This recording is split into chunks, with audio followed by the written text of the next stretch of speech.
District flood control committee डेरा गाजी खान का इजलास additional deputy commissioner general गुलाम मुस्तफ़ा सेठ की जेर सदारत मुनक्किद हुआ। इजलास में अक्सियन अनहा राना मुनव्वर इकबाल DEO इंजीनियर अहमद कमाल ने ब्रीफिंग दी। जिला डेरा गाजी खान में मुमकिन सैलाब से निपटने के लिए तैयारियों का जायजा लिया गया। सैलाब से कबल हिफाजती इक़दाम को हर सूरत यकीनी बनाने का फैसला मुतासर इलाकों के मकीनों से मुकम्मल राब्तों में रहा जाएगा।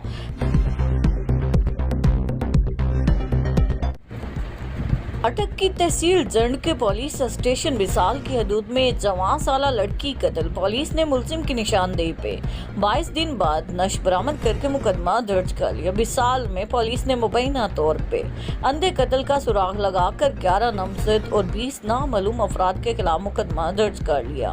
तफसीलात के मुताबिक अटक के नवाई गाँव बिसाल जहाँ जवान साला लड़की जिसके वालिदैन बोलने से माजूर गूंगे हैं, उनकी जवान साला बेटी को लड़की के कजन मुबैना मुल्ज़िम मुदस्सिर ने जहर दे के बाद अज़ां गला दबा के कत्ल कर दिया और मिली भगत से नश टिकाने लगा दी।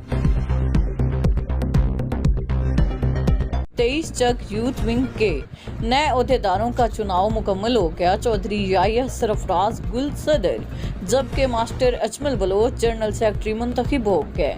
23 चक यूथ विंग की बॉडी तहलील करके नए अहदेदारान के चुनाव का अमल मुकम्मल कर लिया गया। ऐलान के मुताबिक काबीना नए सिरे से तश्कील दी गई, जहां पर यूथ विंग चक नंबर 23 में शमूलियत का ऐलान करने वाले नौजवान सियासी और समाजी वर्कर चौधरी याह्या सरफराज गुल को सदर, मास्टर अजमल बलोच को जनरल सेक्रेटरी, बाबाए यूथ विंग चौधरी शाहनवाज जुम्मट को चेयरमैन, हाफिज मकसूद गुजर को इंफॉर्मेशन सेक्रेटरी, मलिक फैसल शहजाद, वसीम अकरम जेनोजा को सीनियर नायब सदर,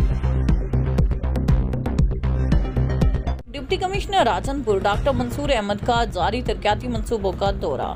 इस हवाले से उन्होंने जेरे तामीर कादरा पुल का मुआयना किया। उन्होंने अक्सियन हाईवे मियां इफ्तिखार को सख्ती से हदायत करते हुए कहा कि पुल का अप्रोच रोड एक हफ्ते के अंदर अंदर मुकम्मल करें। इस हवाले से सुस्ती बर्दाश्त नहीं की जाएगी। उन्होंने कहा कि लोगों के लिए आसानियाँ पैदा करें और मफाद आमा के मंसूबों में ताखीर हरगिज़ नहीं होनी चाहिए।